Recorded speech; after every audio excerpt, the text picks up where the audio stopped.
for the 91 revival.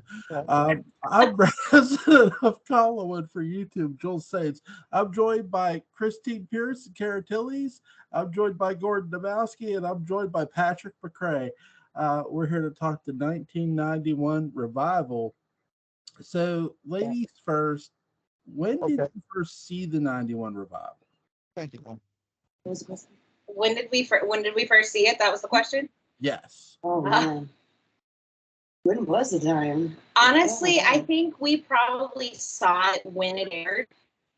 But I think for me personally, I was too young to realize what I was watching. Yeah. I mean, we had seen I'm like, this isn't Dark Shadows. This is something else, you know. But to watch it and really comprehend what I was seeing, I'd say probably 20, 25 years ago, I would say. Like early 2000s, Yeah. I think. Yeah. Yeah. Maybe about 10 years after it aired. Yeah. Yeah. And several times since, but first time was easily 25 years ago. Yeah. So. Gordon, when did you first see it? I actually watched it when it went live. I just started watching Dark Shadows on VHS, and when it came on, it's like, oh, this is interesting. I should check this out. And I liked it for what I liked it. It was a very interesting variation on what I had watched before, and it was, I'd rewatched it a couple of times throughout the years when it was on video and DVD. So yeah, I'm very familiar with it, Joel. Patrick, when did you first see the revival? The revival of what? Dark Shadows, 91, the revival. They did a revival of Dark Shadows in 1991. Yeah, when did you first see it? Oh, well, I'll tell you, it was interesting. I had never heard of Dark Shadows at that time, but I was in a turtleneck fan club in San Diego. And we had a turtleneck fanzine, and any show that featured the turtleneck prominently, we would watch. And that first pilot really disappointed me because there's no turtleneck. You had to wait 3 or 4 episodes in, and then Barnabas is in that turtleneck. You can almost smell the Paco Rabanne. Did he also have J. Sansa slacks? I hope so. Anyway, all seriousness aside, I saw it in 1991. I was very excited. I think it was supposed to be on 1990. It was supposed to be on that fall, and for whatever reason, NBC moved it to right after the Super Bowl. And Domino's was one of the big advertisers, and The Noid, I think, was premiered with this. This is true. And I was really excited. I had been a Dark Shadows fan for years, most of my life, which, meant for like 6 years at that point. And but this really was the first Dark Shadows that felt like it was going to be mine. I had experienced some of that with Star Trek The Next Generation, although I was a big Star Trek fan. This was the Star Trek to come on where I was conscious, and where I, knew the score. And so I always kind of had a soft spot for it, especially that first season or two, where, you could see what it was going to be and he's shabby in it. I thought this is going to be the same thing. You're getting a prominent British actor to play Barnabas, and I don't have to watch Chariots of Fire, which is a bonus. I get to see him, but I don't have to sit through, basically my grandmother's, stereo system in her car, which is what watching Chariots of Fire was like. And I remember around April when that first publicity photo appeared, and it was just a photo of Ben Cross outside Greystone with the cane. And I thought, wow, this is my Barnabas. This is great. This is Barnabas. And he had such a wonderful, soulful look on his face. I thought, God, well, if they're not going to get Jonathan Frid, this is a very interesting, engaged-looking actor. And so it was kind of a magical time for me. I had to put up with all sorts of Twin Peaks, which was a show I never got. And I was always made to feel sort of inferior for that. I kept to be a Dark Shadows fan, as I've often said, means to be, endlessly persecuted, even back then, because you're like at the lowest level of horror fandom, if it's even that. And so I thought, okay, it's the same feeling I had in 2012 before the Lucy of the universe rips the football of victory out from under the foot of my aesthetics. And I thought, okay, take that, David Lynch. Now this is gonna be a real show.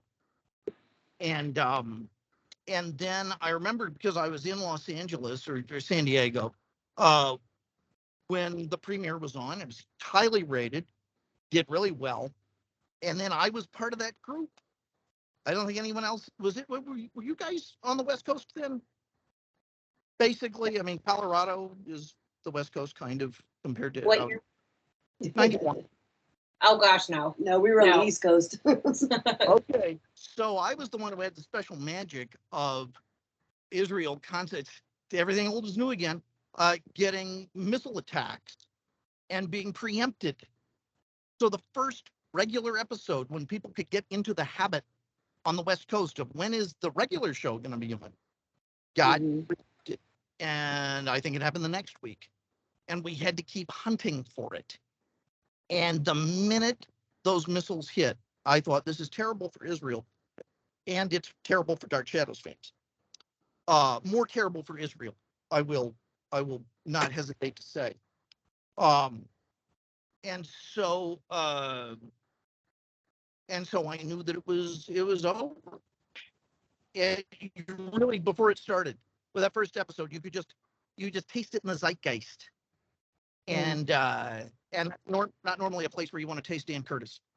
And that's how I saw Dark Shadows 1991. Cool. That blonde hair, by the way, is fantastic.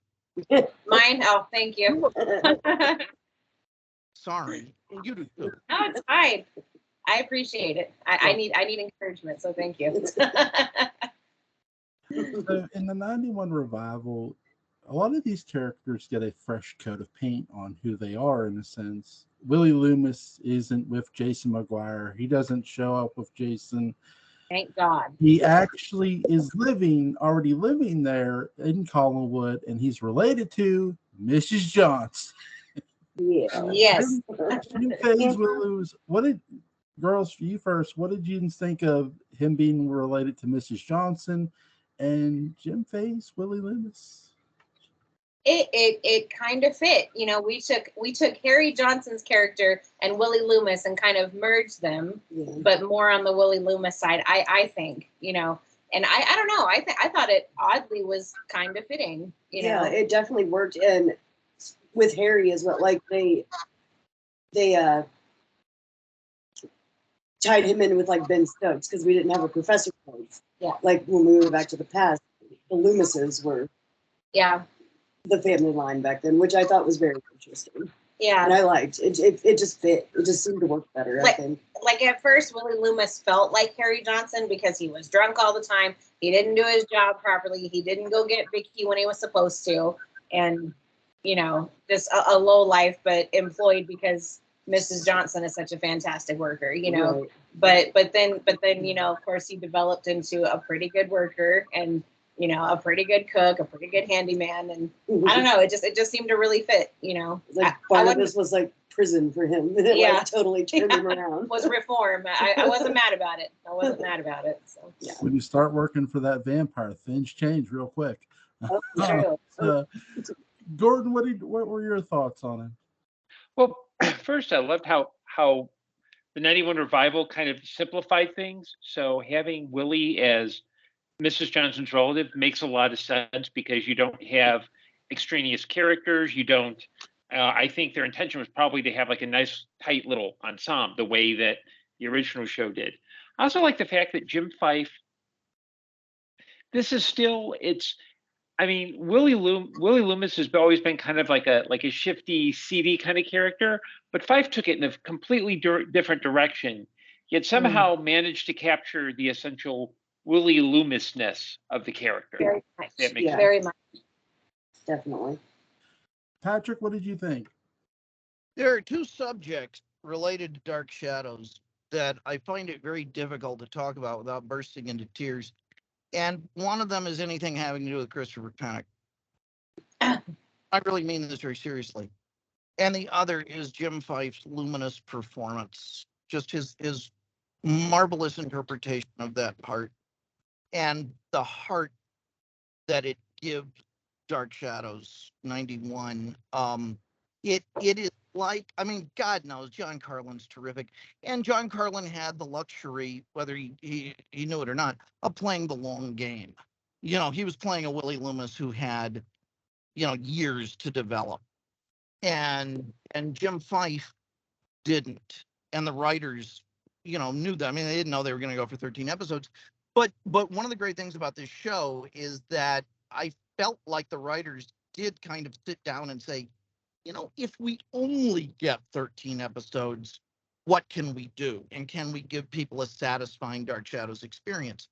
And they did. And so they had to really accelerate the Lumisian arc, and which is helped by setting him off against his portrayal as Ben Loomis, which is one of the other best pals a major character could have.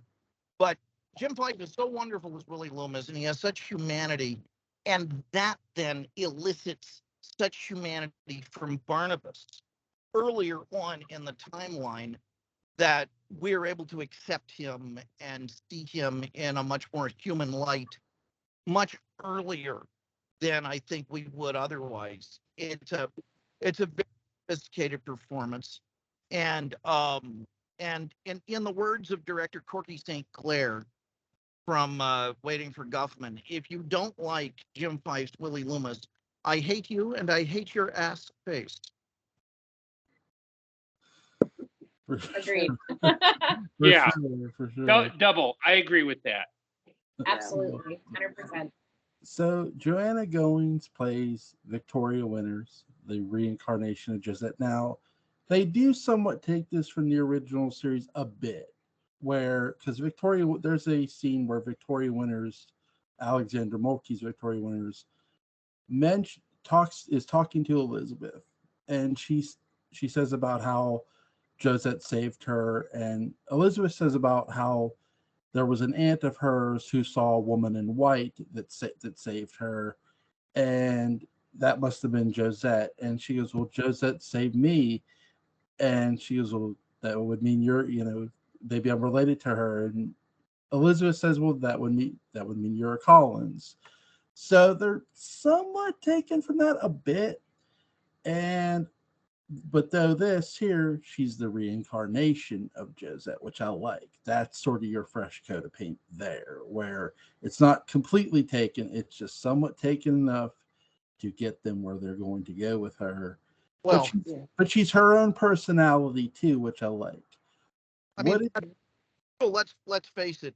If they had known that Barnabas was coming and the 1795 flashback was coming, I think Dan Curtis would have stepped back and said, you know, that Josette painting does kind of look like Alexandria after all. Yeah, Alexandria, you get in the dress. You'll be Josette. Sure, they would have done that. I mean, they thought it was a day stunt for Catherine Lee Scott, and because Hal Needham wasn't available, and then it turned into this other thing. I mean, it turned into a really fortuitous thing on a lot of levels, but it's not what really would have happened if they had been able to plan this thing out. Right. What I like most, before I toss it to the girls, is Joanna Goings actually gets to play dual roles here. She gets to play at the same time Victoria Winters and Josette in the past. Ladies, what did you think of Joanna Goings' performance? Excellent performance. Besides being gorgeous, she was a beautiful woman. Yeah. And I think she embodied Victoria so well. Josette. And I think it was great that they just cut that middleman out with the whole Maggie crap. Yeah. I mean, like Patrick was saying, like, if they really had time to plan on it here, like, they probably could have just done that in the original series. But Vicky made more sense. I thought Vicky being the reincarnation of Josette, made way more sense to me, I think. Yeah. I mean, because she adored the past, knew nothing about it, which I think is why she was so enamored with it. And the fact that, you know, she meets Barnabas, and Barnabas is like, holy crap, you look like Josette, and pours this into her, you know, and Vicky is so desperate to know about her past, she just accepts it. She's like, okay, something to cling on to. I'm the reincarnation of Josette. Excellent. I like that it Wonderful. was recognized by Barnabas. He's like, Yeah. you do look like somebody, but she's not here yet. I'm expecting her. Right. And then the whole scene, even in the present time, you know. and in the scene where Victoria's in prison and Josette comes to visit her, they're like, well, maybe you are me like 200 years later. Yeah. To save you is to save me. Yeah. I loved it. I thought it worked brilliant. so well. It was brilliant. And Yeah. I mean, I love what they did with Maggie's character. Before we get there, I love what they did with Maggie's character in this Yeah. show. This Sorry, era. it's been a long day. But yeah, fantastic performance, fantastic changing of the character and making Vicky the reincarnation It's of just Josette. cleaned up a little more and let it flow a little better. Yeah, I think. I agree. Yeah. I agree. I wonder.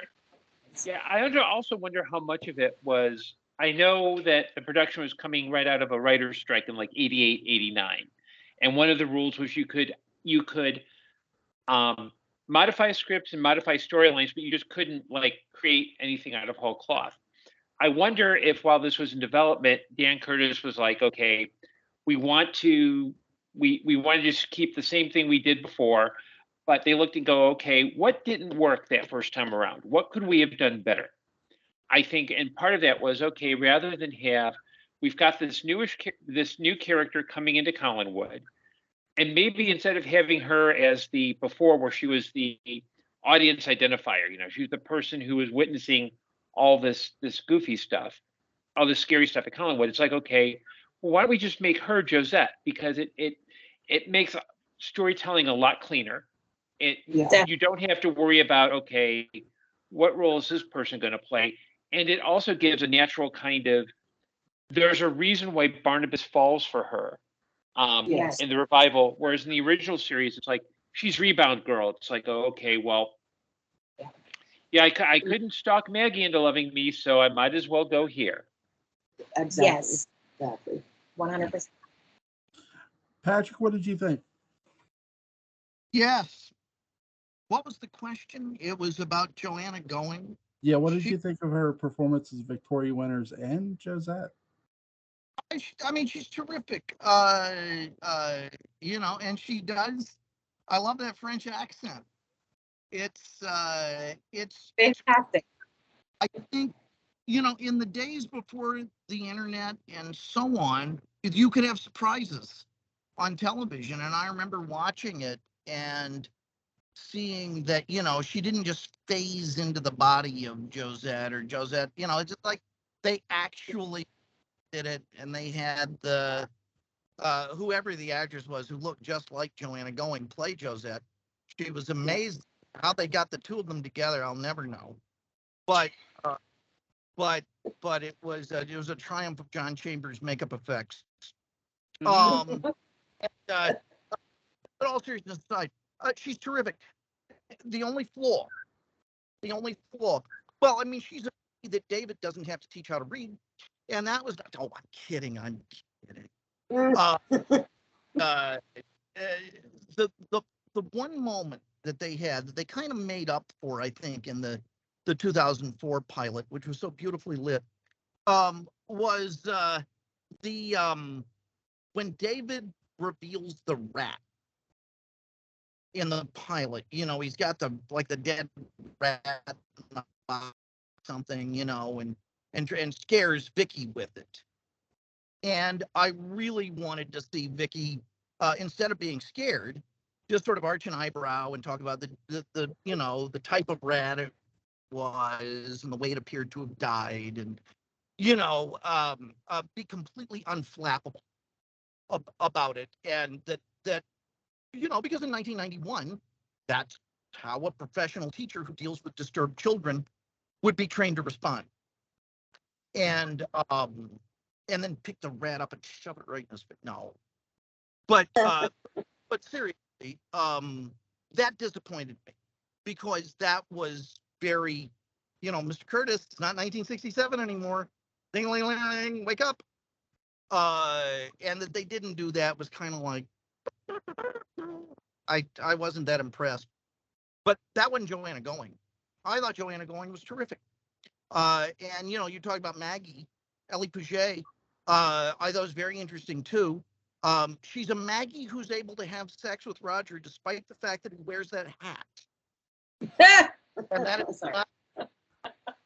and I think we all need to talk about that. And yeah, but maybe that's the reason why, is because he does wear that hat. Maybe hats are her thing. Trust me, as someone who's worn that hat a lot, experiment. No one has sex with someone wearing that hat. Or if there are photos of you having worn it, get out online. Forget. You'll be celibate for a lifetime. Silly hat. Around that. It's the tea. It's the scarlet tea. So, okay, Maggie next. Maggie, who's played by the actress Patrick was saying, but you also have Roger too, Roy Finnis. They have great chemistry together, but they are having, I guess, premarital sex and an affair. At the same time. Jewel, what year? Hey, in horror, they call it premarital sex. So that's the rules I go by. You could all have your own rules. I'll give okay, Joel. In 2023, we call them bed buddies. Bed buddies. Bed buddies. Just get your terminology up. You need to get out of the 80s. I call it a case of mistaken identity, but I'll roll with it. I'll tell you what. I'll get my wife to do this podcast the next time, and she'll give you her terminology.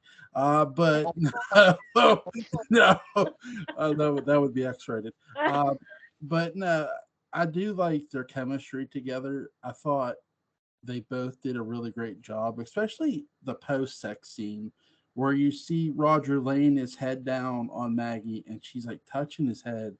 And you can tell there's some deep, disturbed trouble with Roger in this series right away. And Maggie can sort of feel it because we know that she's a medium. So, Christen, Cara, what did you think about that? I agree with you about the chemistry. I mean, it was weird at first that he was stopping Maggie, but at the same time, it didn't feel forced. I don't think. There's just a natural feel about it that made me fall for it and believe it. Yeah, and I think you're right about Roger's character. There is some deep disturbance there, and we don't entirely. I mean, we assume, we get the idea that it's mostly centered around Laura, which we never see. We hear about, but we never see her. And this one they shipped her off to England. So I mean, how bad was Laura that they sent her all the way to England? Not just up the road to the asylum, but we're not clear on, because Maggie says that Laura's a witch, but we're not clear on whether or not she's a phoenix, if she's a witch, or if Maggie just didn't have a name for it, or what was happening there. But Roger's disturbance finally came from a very justified place, instead of just trying to hide his demons, instead of trying to hide his own guilt. His disturbances were for his child, and for the fact that his wife is locked away in England in an asylum, and and the fact that Maggie's able to feel that because she's very sensitive to the supernatural things, and to Roger, because I think, even though maybe they were just boning, but I think maybe there's probably some feelings there too, Yeah, I feel like there was some genuinity in it. Is it an affair if they're both free and clear? I don't know.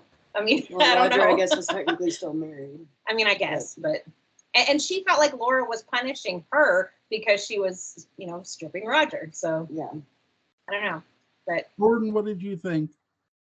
I thought it was interesting. I thought it was a very adult take, because this was a primetime show. It's not something I don't think the classic series would ever do.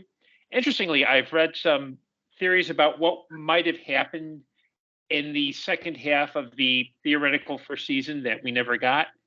And there was talk about possibly bringing Lisette Anthony, who played Angelique, into the second half to play Laura. So that would have been really interesting. Okay. That would have been interesting. Okay. Yeah. Sure. I mean, you know, so you said that Laura had been shipped off to England. Is that what they said on the show? Yeah. Yeah. Well, I said Anthony's from England, so you know, yeah, that makes sense. Definitely would have worked. Yeah. Would they have had her playing dual roles though too? Because she was Don't body know. pump. No. I don't know. That's Oh, you don't you know. Yeah, I tend to, you know, I all I know is that was one of the things that they were rumored to be talking about. I have no other details than that. Okay. When Joanna I Going came back, whatever, that she should have found that Elizabeth was also being played by Joanna Going. And then when she goes 1897 and comes back, somebody else is being played. Eventually, the entire cast is Joanna Going. Oh my god. I'm here for it. Talking about a multiverse. Josh Gordon-Levitt plays David Collins. Really, now more notably for me, he's in Halloween H2O. He gets killed off in that movie, though. What did you think of Josh Gordon-Levitt's David Collins, ladies? I mean, I think, you know, in 91, he was one of the biggest up-and-coming kid stars, I think, at the moment. And I think it was an obvious choice back then. I mean, considering I was only 2 in 91. That's, but yeah, I mean, I thought he was great. Yeah. I mean, Yeah. I mean, he may have been the obvious choice, but and I kind of feel like he took it to another level. I think you feel like he took David to another level. Like you really embodied David, but like that attitude and that anger and that almost evilness in that kid, like I felt like was taken to a different level, which he squinted. Right. He squinted really well. yeah, he did. yeah. Mhm. He did. Jordan, what did you? Well, I think you watch when you watch Joseph Gordon-Levitt's performance on Dark Shadows, you think, yes, that is a guy who one day will work on a sitcom with John Lithgow and Jane Curtin about aliens on Earth. Now I think he did. I think he did a good job. I think it's we know. I think for you know. I think it's. I think he played the role of David very well. And it's kind of hard because it's like you've got David Hennessy who started the role, who took it from evil kid to like victim of evil ghosts. You've got the 2004 pilot kid who like really that kid's a little sociopath, and I think Gordon-Levitt kind of he balances the likable kid that you want to identify with this kid's a little bastard and needs his ass kicked. Yeah, you're so right. You're so right. It's like each evolution is like worse and worse. I know. I shudder to think if we get David in the new series, what he's going to be like. You know. Yeah, I can only imagine. But Patrick, what did you think? I thought he was Joey Gordon-Levitt. I thought he was fine. He was good. I think that it's you know the all of the Davids I've seen have been very good. I mean, that's one of the places where in casting they just knocked it out of the park every time. And Joey Gordon-Levitt is a marvelous successor to David Hennessy. And he really believed in the show. He was on Prodigy at the time, and Gordon and I were on Prodigy. Gordon, I don't know if you remember this, but Joseph Gordon-Levitt got on Prodigy on the Dark Shadows board and asked all sorts of people to write in to save the show. And I did. Mm-hmm. And, you know, I mean, it wasn't a deep correspondence, you know, but, you know, I mean, he was like 9 or something. And I didn't wind up on a list, so that's good. But he was a swell guy, and he really promoted the show and believed in it, and that meant a lot to me. It was more than just a job. And he's one of those actors whose success I was always thrilled to track and see, because I felt like, oh, that's him, that's David, he's all grown up, he's a Collinsport guy. Good for him. Collinsport boy makes good. Yes. Yeah. I love his performances, David. It's different than David Hennessy's. I think that's the thing about the revival. None of these actors are trying to be the original characters from the original show. They're adding their own flavor with their performance, and I appreciate that most. Speaking of next, Barbara Steele plays Dr. Julia Hoffman. They bring in a horror icon, in a sense, to great actors to play Dr. Julia Hoffman. Ladies, what did you think about that? Now that was Perfection. a fresh coat of paint. That was a fresh coat of paint. Yeah. I mean, because Julia Hoffman is another one of those people that has very large shoes to fill in her, in her role. And Barbara Steele, man, she killed it. Yeah. She was great. And I mean, I think Idiot Body of my favorite. I think she was my favorite. yeah, Like, yeah, hands down. She's excellent. I mean, she brought something fresh. She freshened up Julia's character. Yeah. Like so well. She very, very, very knowledgeable, just like, just like Grayson Hall's character was, and did the thing. But still falling in love with Barnabas, but wouldn't admit it. She wouldn't admit it this time. But it wasn't you as could still obvious tell. this time around. And but her face said it all, which is what I loved it. Fantastic. I loved it. To the point, like, you're wondering if, like, the love was really for her experiment or for Barnabas. Yeah. Like, I felt more of the love. The line was of way her more gray. experiment. Yeah. So I liked it. excellent job. Gord, what did you think? I liked her performance. I do think, however, and maybe this is just looking back on it in retrospect, there's a little too much, and maybe it's just the way that Barbara Steele composes herself and portrays a character. It felt like a little too glam. I mean, I think the whole point of Julia Hoffman is she's someone who's so focused on her job that she never really allows herself that emotion. And I don't see Julia as someone who, like Grayson Hall always played it down.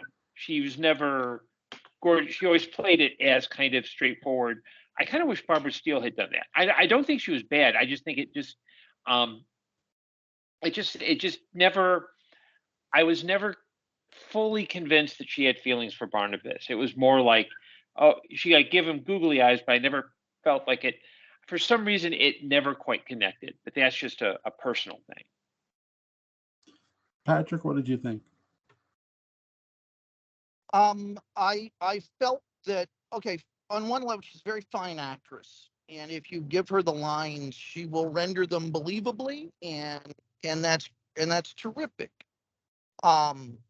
She is also a very cold and forbidding actress. She's also a very beautiful actress, and Julia, for me, has to be a little more untraditionally beautiful, and that's not, certainly by no means homely. That's not what I'm saying at all. But Julia very much needs to be striking, and Barbara Steele for me is still a very, very glamorous figure. And so that undercuts a little of the character. She for me played the mean pedal a little too hard. And so the thing about Grayson Hall is that they got an incredibly warm, brilliant woman to play this, hard-ass bitch. And the synergy of those things, because you knew that there was just this, just magnificent heart underneath all of this that eventually emerged. And that I never sensed with Barbara Steele. And I hate to play Monday morning quarterback this because it's irrelevant, so I'll talk about it. I had the perfect person to play Julia Hoffman at that time in that era. And I really mean this. Good enough for Martin Scorsese, good enough for me, Sandra Bernhard. Yes, that would have worked. I think Sandra Bernhard would have been an amazing Julia Hoffman. absolutely gorgeous, but in a very exotic, unusual way. She's got an edge, but also when she smiles, it just lights up the room. And I could absolutely see her going toe to toe with any actor playing Barnabas, and absolutely lighting her cigarette on his candelabra. I think too, with Barbara Steele's Dr. Julia Hoffman, I think that it's really difficult to sense the jealousy moments too. Even though she's telling Barnabas, you need to stay away from Victoria Winters, it more feels like she's nagging him than like trying to like control the like love element. And again, I don't think that's all her fault. I just think that's just how it got delivered. The line got delivered and the way it was written. I also think that again, Dark Shadows Revival, it's one season. We're not developing all the characters fully exactly in one season, and maybe the writers are subconsciously hoping they're all going to get to come back, but that never happened, unfortunately. I do think like there's good moments. For one of the best moments she has as Dr. Hoffman is when she sees Angelique's ghost, because she's very much just like Grayson Hall's Julia Hoffman was a doubting Thomas about a witch. So was Barbara Steele's. But the biggest difference here is she sees a ghost. And that's when Ben Cross's Barnabas goes when Barbara Steele's Dr. Hoffman goes, "Who's that?" And Ben Cross goes, "That, my dear, is the witch." And it's like, oh my God. And I love that little scene there. I mean, it's really well done by both, all three of them. You know, Lizette Anthony, Ben Cross, Barbara Steele. It's a good moment because he goes, now Julia she's got to realize you're not just dealing with a vampire now. You're dealing with a whole other supernatural element. Mm-hmm. Which it's like, okay, where are they going to take this first season? Like, are they really going to go back into the past? And the answer is yes. But it was fun to see that moment because they weren't back in the past yet when they did that. It was, or at least Victoria wasn't back in the past yet. Sorry, go ahead, whoever. Well, I was going to jump in with the fact that you had mentioned that they were trying to develop them over a season. They didn't even have a full season. I mean, usually at the time, a full season was like 22 episodes. I think they had the initial order for 13, thinking, okay, well, we'll start doing the work. And I think the fact that it's one of the things that kind of really disappoints me about the revival is that they were really starting to put some things together, and then it just cut off for no other reason other than ratings. That I would love to jump into a parallel time band where we have a full 22 episode season, because I would love to see where they were going with all this. And I kind of feel like even reviewing it now, it's not bad. I love it, but it's just since it's so short, it's like, am I really being fair to it? Because it is so short, and they were setting a lot of stuff up to possibly lead out the year. I think the one character that sort of doesn't do a whole lot, even though she's there for more the veteran experience, for the veteran anchorship, is Gene Simmons as Elizabeth Collins' daughter. Me and Gordon talked about this way back ago. But ladies, what did you think? Of Gene Simmons? Yeah, Gene Simmons is Elizabeth. Sorry. I do agree with you. We don't get a lot from her, but the parts we do get, I mean, she fits the role, you know, and she does the thing, you know, and yeah, no, I think she was fine, you know. I don't have a whole lot of feelings one way or the other, but yeah. I wasn't. I liked her performance. She did well as Elizabeth. I think, you know, to have Elizabeth in the series, she was satisfactory. That's what I'm trying to say. Yeah. Yeah. I mean, I'm sorry. oh no. Like in my opinion, I mean, she was excellent, of course, but I feel like for some reason, for me, she hit it off better, in my opinion, as Naomi. For some reason, and maybe I feel like we got a little more screen time with her as Naomi, maybe just a little more. But I mean, either way, I mean, she did the damn thing. Yeah. I mean, Gordon, what did you think? Yeah, I think with Gene Simmons, it was hard for her to. She didn't get a lot of material. I do think what we get from her as both Elizabeth and Naomi is you get enough sense where she at least tried to portray the character as a character. The other thing, and I noticed this because I actually decided to watch the 2004 pilot, rewatch the 2004 pilot, just so I knew I'd have like I'd seen the revival enough, but I when you look at the character of Elizabeth and Roger, you want to hire an actress who can go toe to toe. You want an Elizabeth that can go toe to toe with your Roger. Joan Bennett could go toe to toe with Lee Edmonds. With the revival, you get the sense that Gene Simmons could go toe to toe with Roger, and I'm sure they were probably moving in that direction. Probably with the hey, Roger, you're sleeping with a younger woman who's a psychic. She's old enough to be your daughter, and he's like, back out. But you look at the pilot. Martin Donovan is a great Roger. Blair Brown sucks as Elizabeth, in my opinion. But we're talking about the revival. But I do think Gene Simmons, given her a little bit of time, and that's why I think it's hard for me to judge because we don't have we only have the 11 episodes, and so I think they're setting her up, but that when the series was canceled early, it was like whatever potential she had is gone. But I do think she does her best in that role. yeah, I agree. I'll come back to the Air Force thing here in a minute. Patrick, what did you think of Gene Simmons' Elizabeth? I was very worried at first because there is a TV movie made with Anthony Irby where there were no lines at all for the character, just kind of growled and spit fire. But then when I saw her play the villainous Luther in Michael Crichton's Runaway with Tom Selleck, I knew they were on to something. And Yeah. So I thought Gene Simmons was fantastic. An Israeli, originally moved here when Gene was 8 years old, and I thought was terrific. I think Ace Frehley and the other members would have been written in eventually.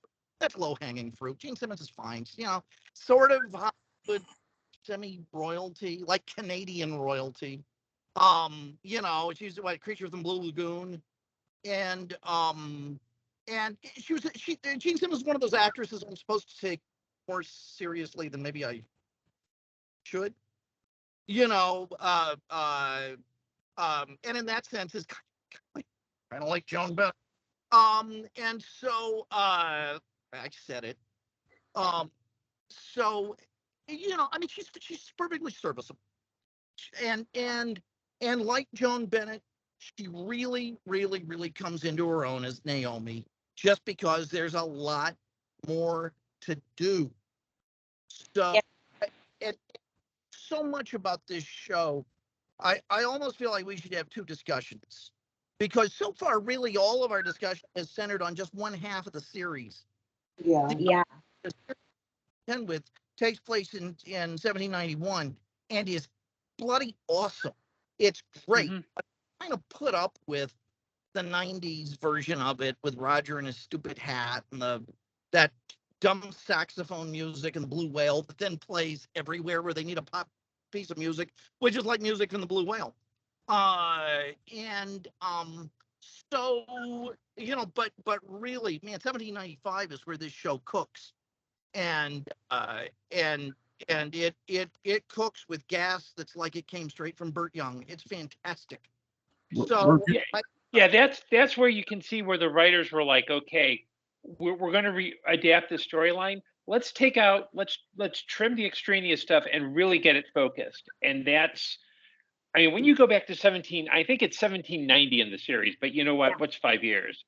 but they give it a real sense of it. It's the first time that it's maybe the show gives itself a sense of history the same way that 1795 did with the original version. That there's a real sense of anything can happen, and the fact that they really kind of streamlined this really makes it, I think it really gives it a whole different lift, because I can imagine someone who's new, and at least in Chicago, because it was kind of shown relatively on time, it wasn't preempted. Someone going, okay, well, we went from 1990 to 1790. I mean, there's even a reference, I think, to the Revolutionary War. Like, I think like Barnabas was going, he was like bar hopping with Thomas Jefferson or something like that, where it's like, whoa, they actually went there. Yeah. Where the original series didn't. Yeah. In the original series, it was Button Gwinnett that he does the bar hopping with. It was they couldn't afford the Jefferson rights. We'll get to the 1795 flashback, I promise. But real quick, for the 2004 unaired pilot for Elizabeth, if I could have put some other actress in that role, it would have been Angela Lansbury. They should have went there. Yeah. Man. But how would they be versus Angela Lansbury? And Angela Lansbury's a giant. Yes, of course, it would have been fantastic. Yeah. Actually, for the 2004 pilot, I can give you two actresses who had experience with soaps, who were, at least one was coming up a major series. The other one had started doing some serious drama. Judith Light and Kate Mulgrew. And I think Kate Mulgrew would have slayed as Elizabeth Collins Stoddard in the 2004 pilot. Right. That is the hill I will die on. Yes, good choice. So for Joe Haskell, they cast Michael T. Weiss. He's going to go on to do Pretender, and that's going to be a huge hit series. But what did you think of his Joe Haskell? I liked him better as Peter Bradford. Yeah. Okay, I didn't dislike Joe's character, but like we talked about when we discussed House of Dark Shadows on Between the Shadows, I feel like they made him like they did Jeff Clark in the movie. He was just the boyfriend. Yeah. And that was it. Yeah. And we got enough boyfriends. We've got enough love interests. But I mean, not to say that I completely dislike Joe Haskell's character. I do. I love Joe Haskell's character. I liked it more in the original series because I feel like there was no depth to Joe Haskell in this one. He was just the boyfriend. And then he was just the boyfriend again when Daphne died and he was Carolyn's boyfriend, you know. Yeah.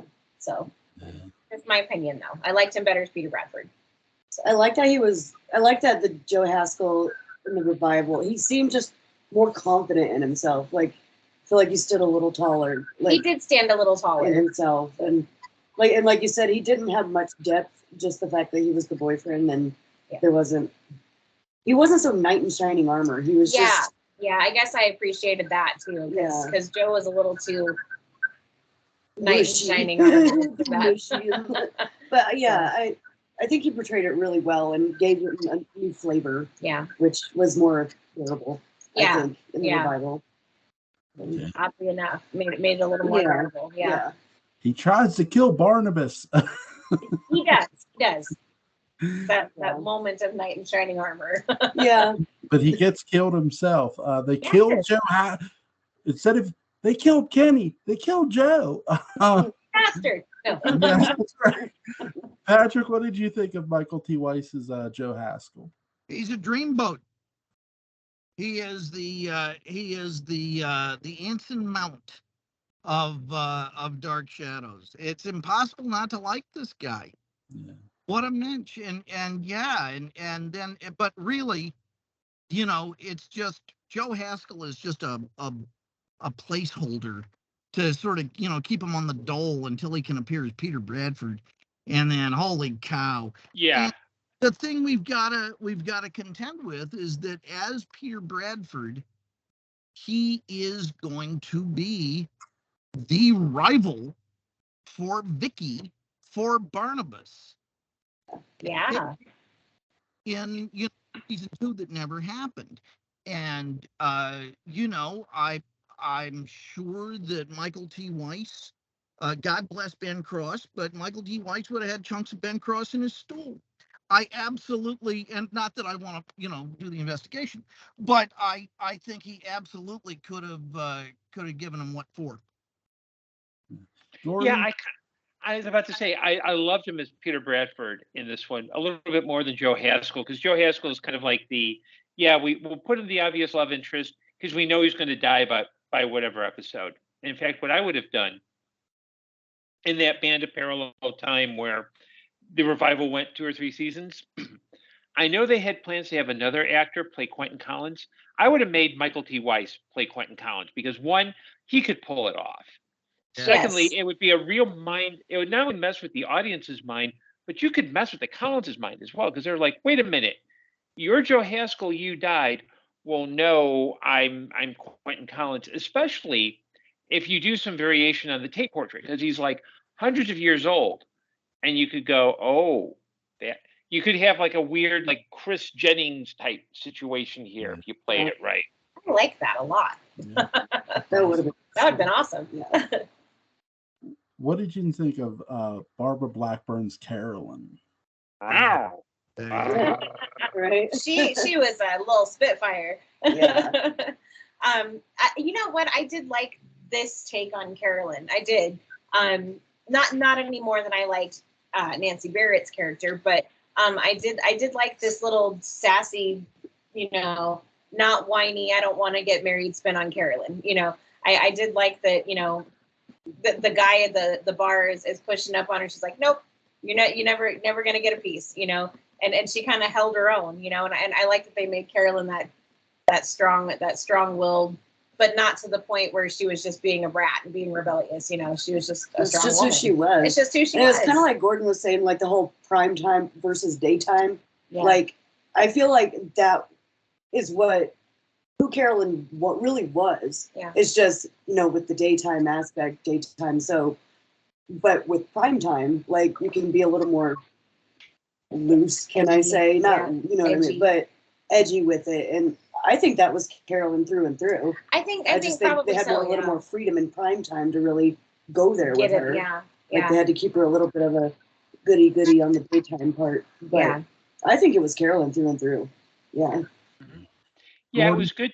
Yeah, it was good to see Carolyn being played as a little bit more of a bad girl than she was in the Carolyn. Nancy Barrett's Carolyn was more of the she's more like, I think we think of her now as like just a suburban girl who's been isolated. Like she gets to go in the city and live it up a bit, but this Carolyn is just like, I think they pulled a lot from like 90s romances, because I know a lot of them had these kind of like some of them had very like assertive kind of go for it women. And I think Carolyn was like, okay. I think Curtis was probably like, yeah, it's prime time. Maybe we can have our women a little bit more, assertive. And, especially, yeah, it's refreshing to see that. Whereas I think on the daytime, the original, because they were daytime, they had to sanitize a lot. Yes, absolutely. Patrick, what did you think? I got a lot to say, which is never promising, but seriously, okay, wow, this is the one subject I was really hoping you guys would get to. I was sitting here worried that they're not going to get around to talking about Barbara Blackburn, and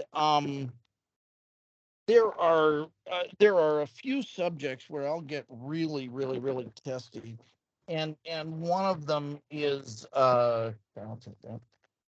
One of them, we should pull in just as I'm getting around to talking about Barbara Blackburn. I really want to talk about it. There's no pause button. So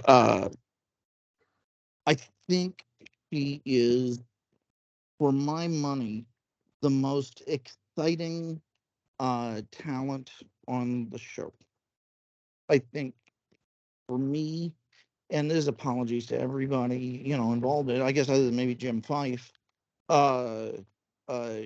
she's the most interesting actor on the show. And let's reverse engineer this a little bit.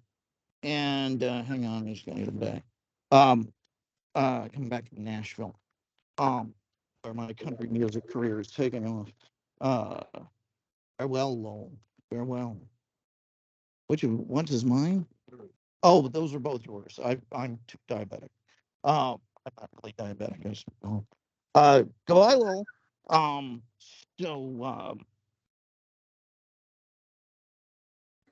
Barbara Blackburn. I think she is. Good evening, officer. God, will someone else say something for a second, please? I think she does a really, really great job being different and not being Nancy Barrett's Carolyn. I've talked about before how each of these characters are actors and their characters are given a fresh coat of paint. Carolyn is definitely given a fresh coat of paint with how much she's so salty, and I love it. She's very beautiful, but I do see a touch of Nancy Barrett's Carolyn a bit, but not a lot. I do. Yeah. She cares for her family, and that I like, but she's also very free. She doesn't feel like, how do I put this, like she has to be confined at Collingwood. And Right. Yes. that I like too. Ladies, go ahead, if you want. Yes, definitely. I agree 100%. Mm. There was aspects of the original Carolyn that we know and love, Just enough. just enough. Just enough. Just enough. And but I agree with you. I like that she wasn't this girl who thought that she was going to be locked up in her gorgeous dungeon for the rest of her life. And I think not having the whole Jason McGuire thing allowed that to happen, like, because that was all coming from Elizabeth. Yeah. On Carolyn, projected on Carolyn, the whole fear of being stuck at Collingwood and not going anywhere. And Elizabeth was free too. She wasn't this. Elizabeth was a whole new character without this Jason McGuire. Yeah. Like, and it gave them she wasn't such a tortured soul. Yeah. And I really enjoyed seeing it that way. It was definitely more attractive to watch. Agreed. Not so. Her and Joe's relationship wasn't like put together by Elizabeth either. It wasn't forced like it was in the original series where she wants her to marry Joe. No, it's Carolyn's decision here to date Joe in this series, which is really, really good and really smart by the writers. Hey, if we can change this one little thing, okay, let's change that too, because we're not making Elizabeth, like Ian said, this tortured soul who wants to see her daughter just married off to the local hometown, kid guy. This here, it's all Carolyn's choice, which is great. Yeah. Yeah, and I think it's part of the secret of Barbara Blackburn's performance is that it's not my mom was stuck here for so many years because she chose to, and I want to get out of this stifling environment. There's a real dynamic, at least for me, of Carolyn is technically the oldest child in the house. The way that I think you've got Elizabeth and then Roger. So I think you get the sense like there's a lot of Colin's history put on her, and she's really rebelling against that. And she's like, I just don't want to do this. It's not what I want. And I think that's what makes her performance so great, is that it's not the typical, like, I'm going to be a bad girl and act out because I don't respect my parents. It's, I just want to get out of here. Yeah. I do not want to do anything with, I've got the Collins name, but you know what? It's just a name. Yeah. We'll move on, and when Patrick comes back, we'll ask him about. Oh, there he comes. Back. No. There we go. The one thing I wanted to talk about, and I get back, phone runs out of battery. I'm risking all sorts of arrest right now. I'm like something out of the. So then when the Barber witch came up to me, Heather Don. So, are we still talking about Barbara Blackburn? Yes. Thank you. I appreciate that. Yeah, I think she's She, every once in a while, every critic has an actor that they are just unreasonably crazy about. And, for me, it's Barbara Blackburn. And, now she's known as Barbara Tuttle. And I actually think that may be part of the Tuttle makeup family, from Hollywood. Bill Tuttle, that line, although I'm not certain. East Coast had a cabaret show at one point, and now just is impossible to get in touch with. And boy, if there's one of these performers on the show I'd like to land an interview with, other than Jim Fife, who I landed an interview with on a day when he was no longer employed at a job, and he had to say, I can't do the interview today. It'd be Barbara Blackburn. As Millicent, she's hilarious. She is wonderfully privileged, and she's not quite as gaffy as Nancy Barrett, but then again, I don't think Barbara Blackburn was as gaffy as Nancy Barrett. So it's instead this incredibly entitled, just asshat of a woman. But as Carolyn, she absolutely steals the show. Every school she's in, she is very smart. And it's rare that any actor of any gender conveys actual intelligence. And Blackburn does it. She's very smart. She is articulate. She is a wonderful strategist as an actor. And she's like a Kathleen Turner with talent, and without that nose that keeps changing shape like she is. That's my cattiness for the. How am I kidding? I think she's just a revelation, and it's one of those things in true Dark Shadows tradition, just like with Catherine and Laura and so many other people associated with that show. It's this Dark Shadows curse that fantastically brilliant actors never really get the parts that they deserve, and that I think.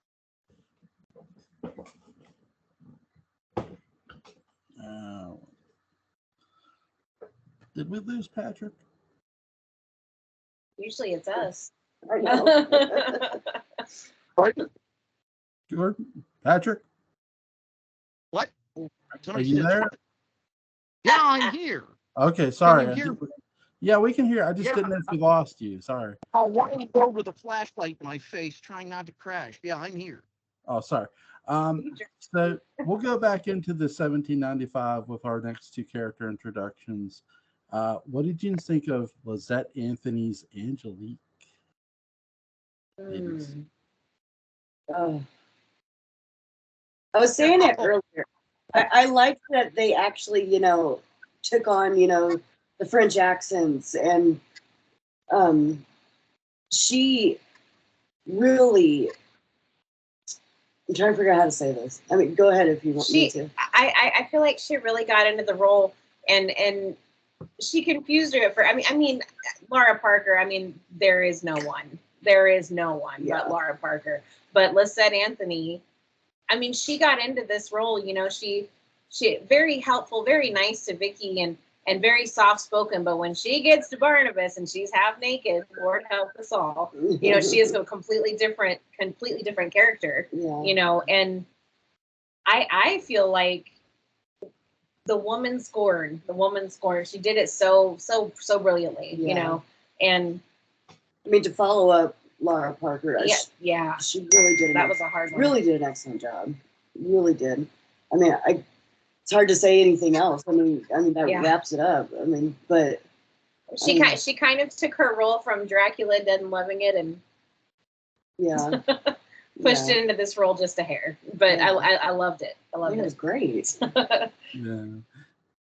Gordon? I really loved Lizette Anthony as Angelique. And I love the fact that the show, when you look at the original show, I think Laura Parker's Angelique and Jonathan Barnabas, there's always a suggestion that it wasn't just a a one-time thing, that there's an emotional kind of affair going on. Here it's made very clear, like she's, you know, it not only that does she have the hots for Barnabas, but that Barnabas wasn't exactly, he wasn't for Ben Cross's Barnabas was like a willing participant. There was no, it was a, one time, no strings, walk away deal in his mind. But with Josette, with Angelique, it's like, oh no, no, no, you don't do that. And I think that dynamic brought a lot to this series, especially since I think they were setting her up as more of a big bad than maybe the original series was. The original, she was kind of like, okay, she's the she's the complication, whereas here it's, oh, Laura Parker's Angelique was, okay, yeah, I'll slide around with Fred and I'll remind him that he should love me. Angelique is like, hey, no, you turn me down. It's go time. Yeah. Patrick, what did you think? I thought she was okay.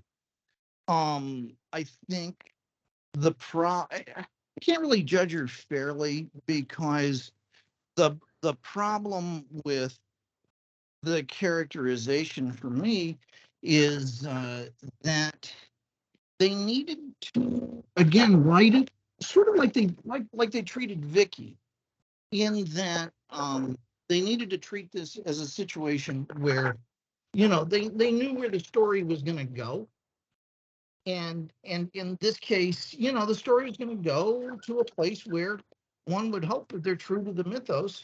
Angelique is a heroic character, and you can see glimmers of that. It could be confirmation bias, but you'll see glimmers of that with Laura Parker. And I just wanted one moment, just one glimmer of one moment, and I felt like I didn't get that the character was just black hat, for the most part. So it's a very powerful performance. Don't get me wrong, but I wish they had just seeded a tiny bit of ambiguity into her future. Yeah. This Lizette Anthony's Angelique, pure psychopath. I mean, almost like a serial killer, but not quite. This woman literally has an obsession with Barnabas. Yes, they're both willing participants in their sexual activity, if you will. But when they get to the present day, when she's body jumping, yeah, she kills Joe Haskell, but she's also just doing random things. It's not like she's going up to Barnabas and like, take me. No, she's just out there doing stuff randomly, and it's like, this feels like the Joker, Angelique, almost in a weird way. And I would not go there. Because when you look at the original series, Angelique, kills Sarah, kills a whole bunch of people, but she still retains a certain amount of like dignity. I think the 1991 Angelique, I don't think she's a serial killer or psychopath. I just think this is someone who, when you're dealing, I think this is someone who does not know how to deal with romantic rejection, but she also has power. So it's that kind of, it's the, not only are you not going to turn me down, Barnabas, I'm going to make sure you remember me. I don't think it's serial killer or psychopath. I think it's just, she is so hurt that she is lashing out, and her lashing out is resulting in people dying. Blind fury. There's also that moment too when they're in the past, when Barnabas and Jeremiah's duel, I think, is really well done in the revival. Yes. I really like the fact that when they're talking about the duel, Barnabas's father says this is going to be a massacre. Barnabas is an excellent shot. So and he says, I will not kill my brother. I won't. I'm only going to use, like, he's not going to load a ball in the gun, which is okay. He's not going to kill him. But Angelique, who's high above the roof, is watching this, and she's just like, yeah, you're gonna kill him, and I'm gonna make you do it. And that's what I mean. Like, there's no her to have him kill her, and yeah, she's been rejected. Is just pure crazy.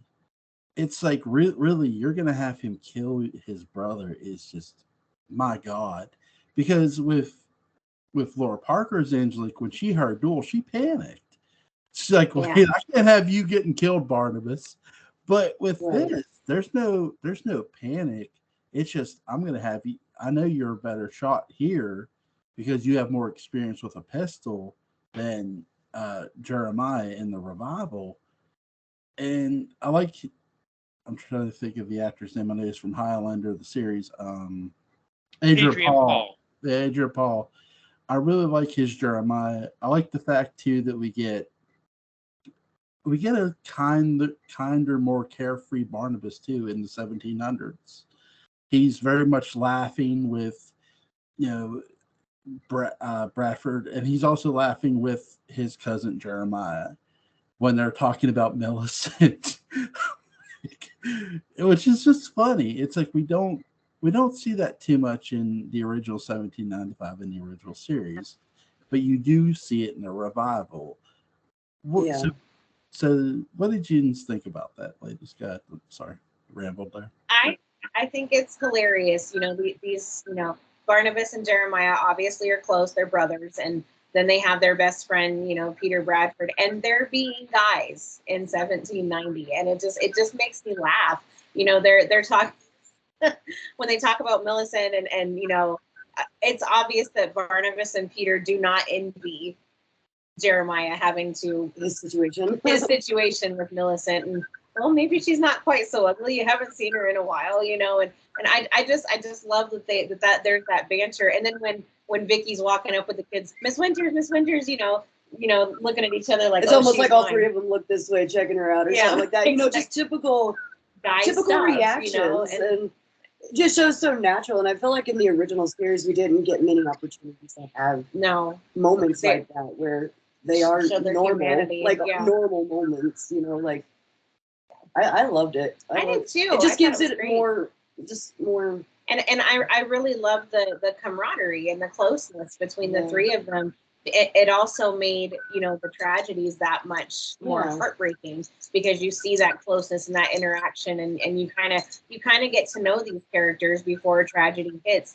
I mean, they only had 12 episodes, but my gosh, they covered so much in just 12 episodes. And I know that's the way more faster moving thing and not needing to fill the time, but just what they covered in 12 episodes without really leaving anything out, they sped it up quickly. Yeah, they took out all the kind of unneeded ancillary stuff to show us the storyline and to make it better, to insert those little things like their humanity, and I love it. And it just made much more sense. Like, to me, it just worked so much better. Jeremiah just being his brother. I agree. I feel like it just worked so much better and made more sense. Yeah. His with the original series, they had to explain, okay, we've got an older actor playing Barnabas's, he's, supposed to be playing a brother like to Barnabas.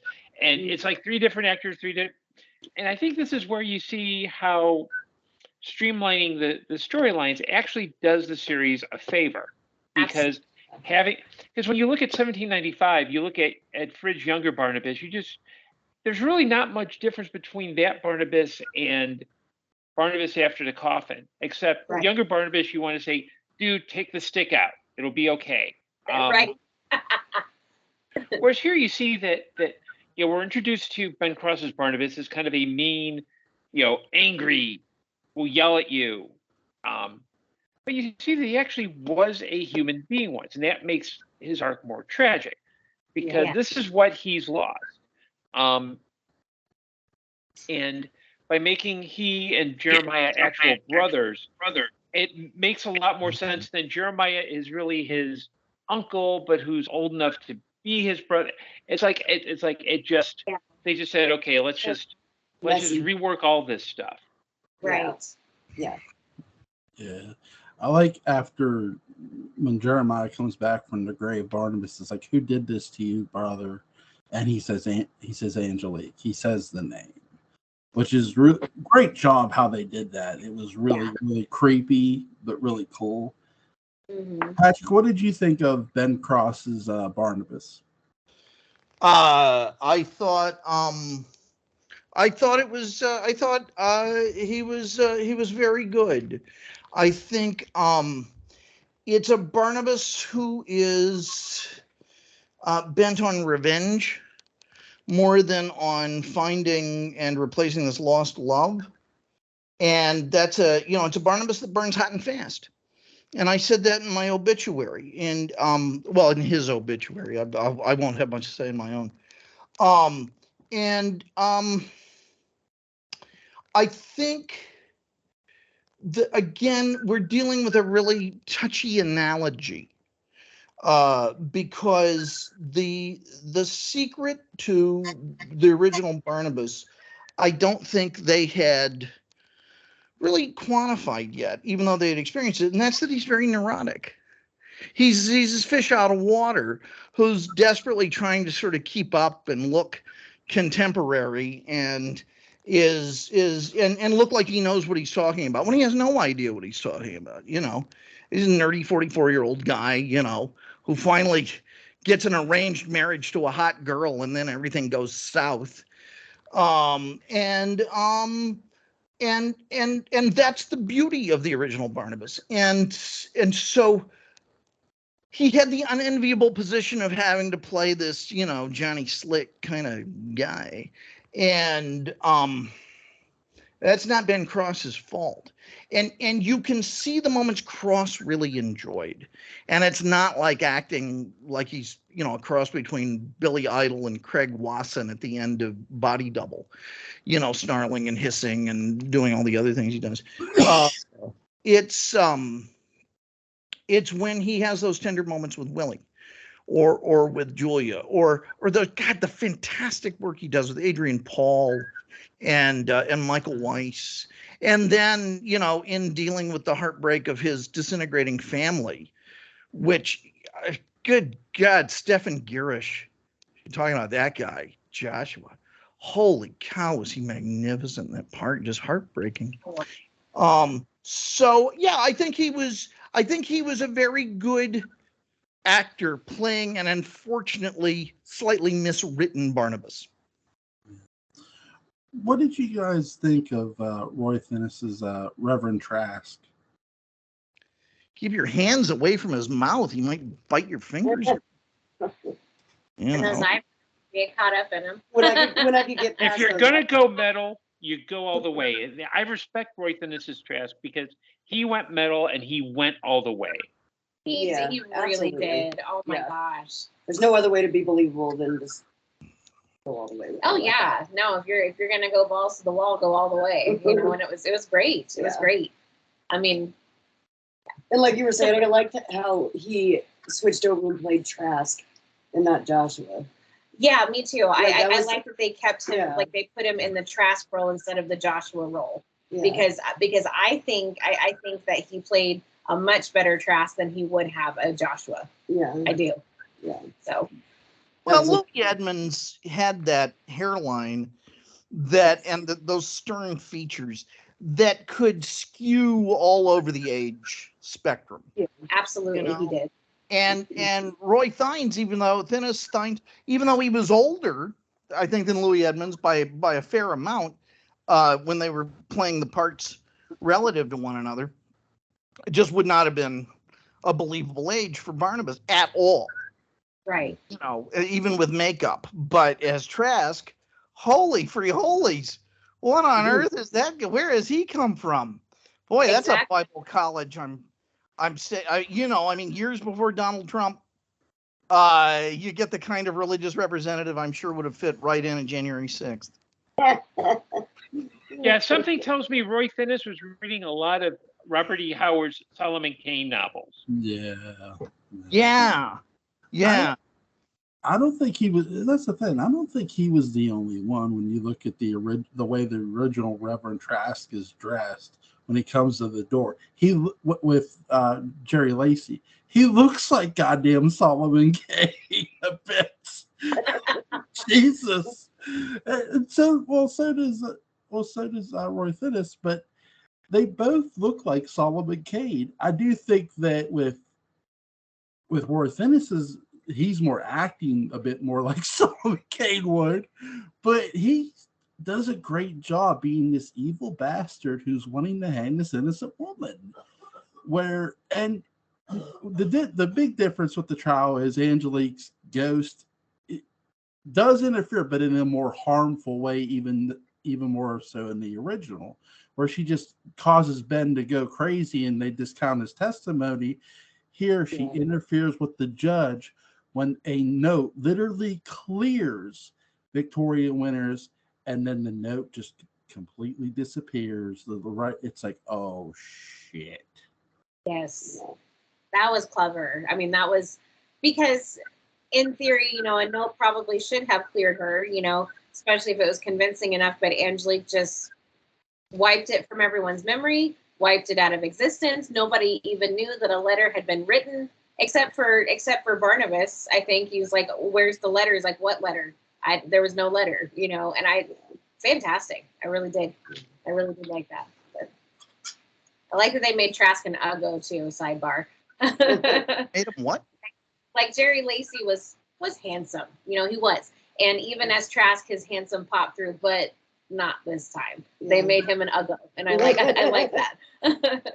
I also like that we got just a little bit of a snippet of the torture he put on these women. Yeah. Trying to exercise them. Well, prime time as opposed to daytime. Yeah, I thought that was interesting and kind of a simple. Yeah, made you hate Trask a little more, if that's possible, know. You want to see people kick witches' asses? Watch Hansel and Gretel. Yes. That's a good movie. It is. It's a very underrated, very bizarre movie. It doesn't feel like any other film made, and I think that's why I got this is a side note. I think that's why I got the bad reviews. I love that movie. Yeah, great action movie. Gordon, what did you think? I'm sorry if you didn't know. I thought Roy Finnis was an excellent Trask. I think he, again, if you're going to go metal, and you're going to go take that role, you take it all the way. I mean, Jerry Lacey did it in the original series, but again, with daytime, I'm sure there's only so far he could go, because the writers are like, yeah, you got to have daytime, kids might be watching. The fact that this was prime time and Finnis didn't just go, okay, yeah, I'm going to be a nice polite preacher, especially since at that time, like witch trials were not fun. I mean, they were, and they were still going on at some level. I think he took that and he ran with it. That's the, if there could be a Count Petofi Award for best character played by a Dark Shadows actor for this revival, I think it would be Roy Finnis as Reverend Trask.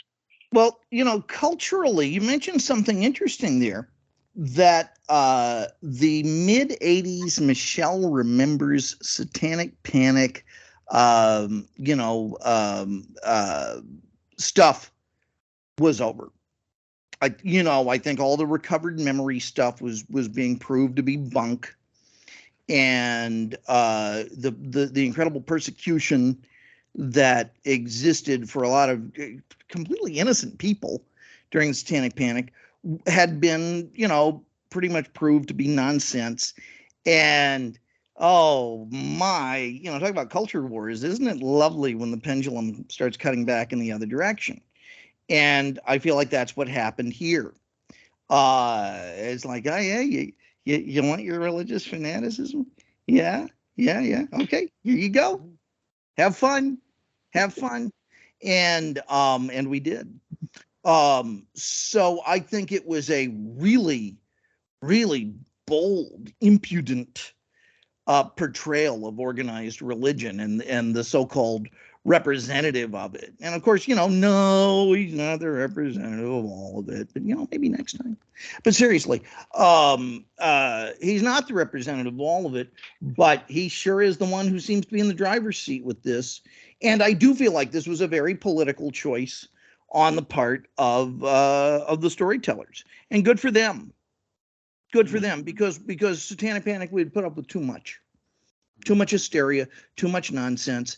And, all of the, Jim Baker and Jimmy Swaggart and all of those, clowns, Oral Roberts, there's a guy named for the wrong end. They all had finally been, torn down, prosecuted, thrown in jail, and so on. And it was, just 2 years before, we dealt with the horrific specter of Pat Robertson almost becoming president. And that was something that was seriously considered, and that just 2 years later, all of those guys would be out on their keisters, and James Randi would be deconstructing, was James Van Imp or whoever it was he went after, God bless him, little Canadian freak, and my hero. And so this was an outgrowth of that, and good. Yeah. I has spoken. What did you think of Naomi? Gene Simmons is Naomi. Like I said earlier, for some reason it vibed with me better than her as Elizabeth. Yeah. And I think maybe her age, Gene Simmons' age during the show, I think maybe it had some of it to do with, I just bought her more as the mother. I'm trying to figure out how to say this. If you guys have to say, go ahead. It's really hard. It's really hard to gauge, like Gordon was saying, because we didn't get enough to really judge properly, how her character as Elizabeth was going to be, because I think that's where it feels like that's where the writer. I mean, because for those of us who already watched Dark Shadows, the before stuff, we know that story so very well. We know that Barnabas is a vampire. We know that he gets Willie. We know that Vicky, he's going to go after Vicky and whatever. But 1795, I feel like this is where the writer shined, and I think that Gene Simmons' Naomi was evident of that, because I think she shined more as Naomi, because I think we got to see her more as Naomi than we did Elizabeth. So, I mean, that's the judgment that I have, but it's still kind of unfair because we didn't get to see very much as Elizabeth. So, I mean, it's just my opinion alone, and this goes for all the Elizabeths and all the Naomis throughout everything. But I think it's her age that always throws me off just a little bit, because what's her name from the original. Like any of them, thank you, Joan Bennett. I was gonna say Joan Collins. Smack me. No, but Joan Bennett. Just the age kind of throws me off, because they just seem a little too old. A little too old for me to really like. I want to see Elizabeth young, like in her 40s or something. But I don't know. But it's not taking away anything from their acting at all. It was excellent. It's just, I think that's always thrown me off with Elizabeth, I think. Yeah,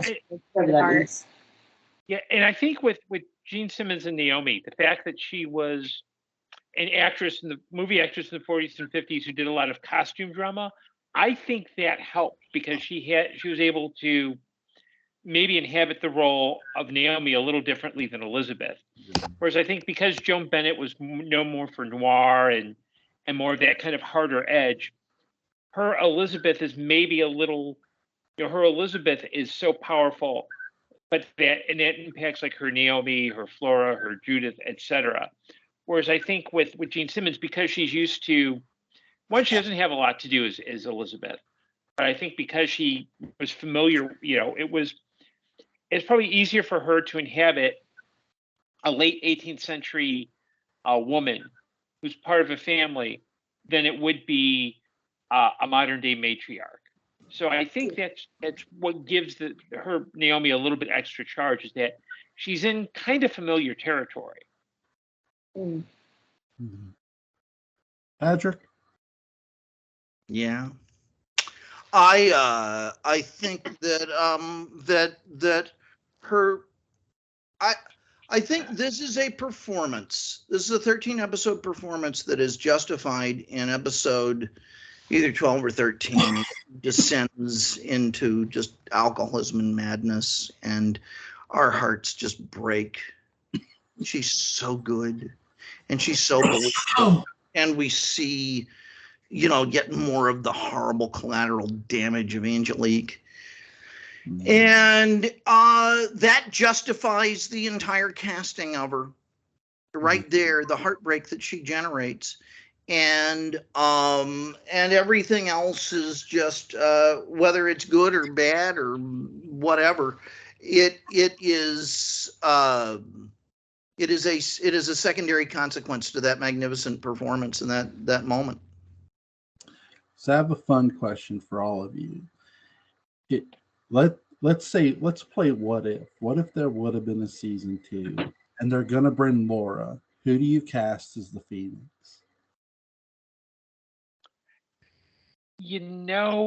I don't know if I would use the Phoenix storyline in this revival. I wouldn't, simply because if you're going to possibly set up Lisette Anthony as Laura, you've got a couple of better options. One would be that she's lived this long and that she's kind of taken over who Laura Collins is. I think with this revival, I think that, because Sam Hall was writing for it, his son Matthew was writing for it, Dan Curtis was behind it. I think what they would have done is they would have started looking at not just what worked in the old series, but what could they integrate into the modern day now? What other influences? I could see them integrating Stephen King material. There's a writer that we've talked about him by the name of Robert R. McCammon, who does a lot of, he describes it as Southern Gothic, but it's I could see them pulling from other kind of public domain sources. I'd really like to see them take a stab at like Clive Barker's material, where he does some really good stuff with body horror. So I don't think it's going to be like, we're going to do this series. I think for the first year, maybe year 2, they might have done familiar stuff, but then they would have started moving into newer material. Because even with the classic series, you only have like 2, maybe 3 seasons of storylines before the audience goes, wait a minute, we saw this before. Bring us something new. So I don't think they would have gone, okay, we're going to do the Phoenix storyline, or we're going to do the Dream Curse. What they might have done is like take little elements and kind of mix them together. So like they might do a Leviathan storyline, but instead of Jeb Hawks, it's led by Judah Zachary. Or in 1890, Count Petofi might have been the only big bad throughout the entire. I don't think they would have they would not have done a retread of every single storyline. They would have wanted to move it into newer territory, because especially television at that time, if you're not if all you're doing is retreading, like Star Trek: The Next Generation didn't retread old episodes or start throwing in elements from the old series until later in the day. I mean, yes, you've got them. Gordon, I love you, but I think that's a questionable analogy, and I'll tell you why. Because this is a remake, and Star Trek: The Next Generation is a sequel, and so that's where I think it is more incumbent on Next Generation early on to front load it with new material. Now I think new material is inevitable, and I would have loved to have seen it, but that was the only alarm that kind of went off there. Okay, but yeah, I do think that Dark Shadows would have probably front loaded the familiar material in its first year or so, and then started exploring newer territory, whereas Star Trek did the reverse. Yeah. I think if you're asking if I had been the producer, I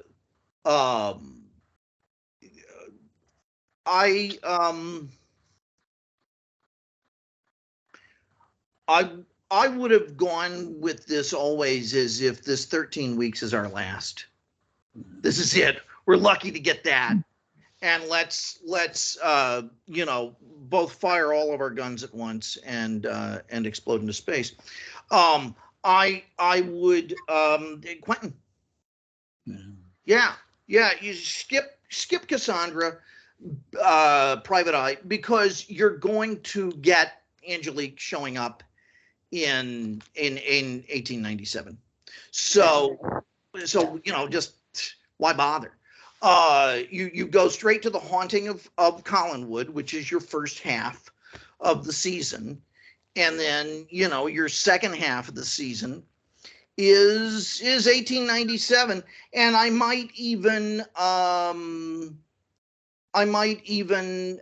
would definitely get into the werewolf stuff. In that time, you go straight for the werewolf. And maybe I'd end with a cliffhanger in 1897. It could be one of the many deaths of Quentin or something. He died like 8 or 9 times in that season. And then the second half of season 3, or the second half of 1897 would be the beginning of season 3. Ladies, I agree. Like I definitely would have moved into the werewolf stuff pretty quickly. Coming back, that would be for me. I apologize. What was the question? Exactly. what would you have done for season 2? What would you have liked to see if there was a season 2? Season 2. Okay. So when they came back from the past in the original, so much time was spent on Barnabas trying to figure out if Biggie had figured out a secret. And so much time was spent on that, and he wasn't patient. He ended up biting her just so she wouldn't tell. And I would probably, maybe touch on it, move on. We don't need to spend that much time on trying to figure out if Vicky knows a secret. Move on. And I don't know. I kind of would have liked to have seen Barnabas cured, maybe for a little while. Maybe for a little while moving forward, just a little bit.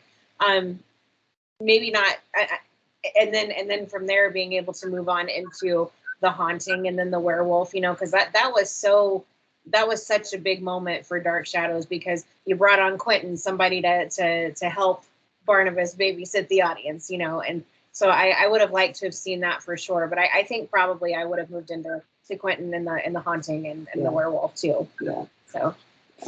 Just a way to move along a little bit, but with the speed they were going at. Yeah. Season 3, maybe we would have brought on Adam. Maybe the timeline would have been a little different, But yeah. I think I would have set Quentin up as not just a black sheep, but a heel black sheep, not a ghost. That when you do see Quentin's portrait, it hasn't aged 100 years. David finds it, and Victoria asks him, "Who's that?" And this is where you would see Gene Simmons' Elizabeth sort of take charge. She grabs a portrait. We do not mention his name in this house, because David would have said it's Quentin, and she'd have grabbed it. We do not mention his name in this house. And what you would have found out is that Quentin is the first son of Isaac Collins. And instead of where he sort of, in a weird way, believes in Darwinism, but instead of apes, he believes that men is descended from wolves. And he would have found a way to become the werewolf by himself. He starts off a cannibal by inviting people to parties in London, and he eats them. And he slowly becomes a werewolf. In a weird way. Sorry. Well, that's just good science. I picked a bad day to start dropping acid. What is this? Okay. No, Jewel, I think that's keep talking. He would have been somebody who would have been that dark. He's, instead of making Quentin this baby face, make him a heel. Why would you make him a character the audience loves? You already have the more heels you have, the more foes you have with a vampire. Because again, this is a lot. See, Joel, you're thinking This is not wrestling. This is No, Dark I Shadows. no, I understand The that. more heels you have, the But more tiaras you have, Julian. with this is The a more heels revival. you have, the more shoes you need to buy. This There is you a go. This is a revival. This is a remake. So you can do whatever you want, not really spit on the image of the original characters. You're giving the character a more fresh coat of paint in a different way. He's not this lovable, charming. He is a charming man, but he's a charming man because he wants to eat your heart out. Quite literally. Yeah, quite literally. Jewel, what happened today at home? Oh my God. What happened? Are you I mean, I'm kind of like, I want to talk to Julie. Are you all right? Julie's at work. The I'm crime good. And by at work you mean decomposing under the house right now. Jewel, this is Quentin Collins. Everybody loves Quentin. We can make another villain. Don't take Uncle Quentin away. Yeah.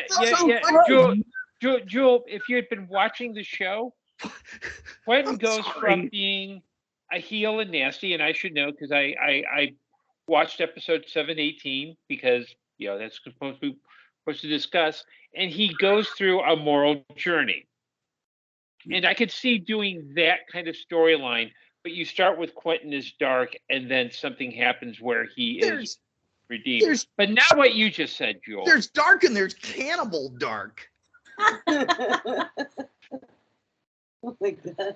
I wish I got a bucket of popcorn. I'm enjoying this. I'm enjoying. Okay. Oh my God. It's okay. Hey, what do you do? I was aiming for different, but no. I do think that the revival could have had a great season 2, whatever they were going to do. Yeah. It would have been fun to see. It would have been fun to see what they were going to do. Yes. Is there anything anybody wants to add before we go? I don't think there should ever be cannibalism in Dark Shadows.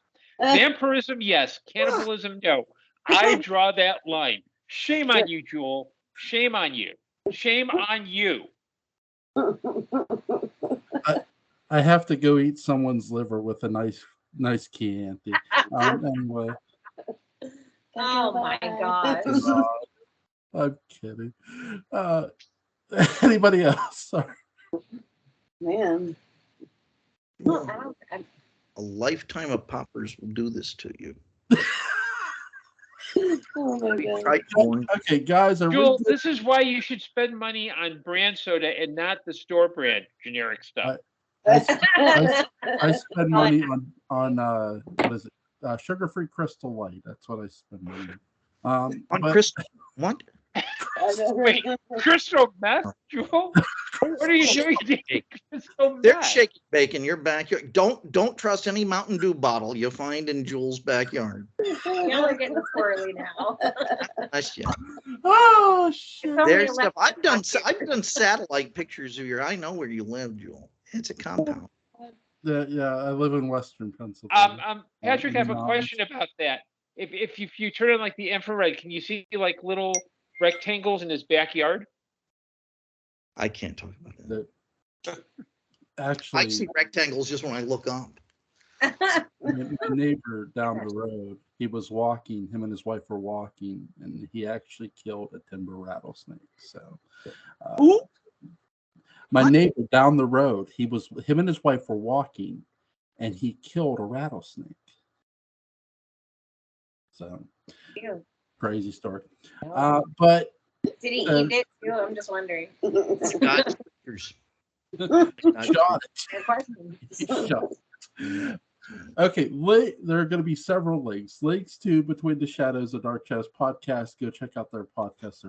These ladies are very, very wise. Links to Dark Shadows Daybook Unbound, written by my buddy Patrick McCray. Links to Gordon Dymowski's Amazon page. Go check it out as well. Everyone on here is mentioned in Daybook Unbound. Yes. Thank you, Patrick. Yes, thank you, Patrick. Well earned. I can die now.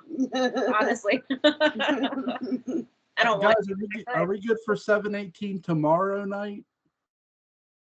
What now? No, Patrick and Gordon. Oh. Oh, I think they're invited too, Jewel. No, I think I think if they're available, they should share commentary as well. If they had to deal with you suggesting that Quentin Collins is a cannibal, that's Not only only- fair, Joel. Which episode? I want to. 7:18. 7:18. 7:18, Okay. yeah. Are you good for tomorrow night Sure. at 10:30? This is great. This is like a drinking man's Justice League of America. Yeah. Definitely. Absolutely. I will see everybody tomorrow night. First of Yeah. all, thank you all so much for joining me. This was a lot of fun. But guys, have a great rest of your night. You You guys too. Bye, guys. Bye. Night all.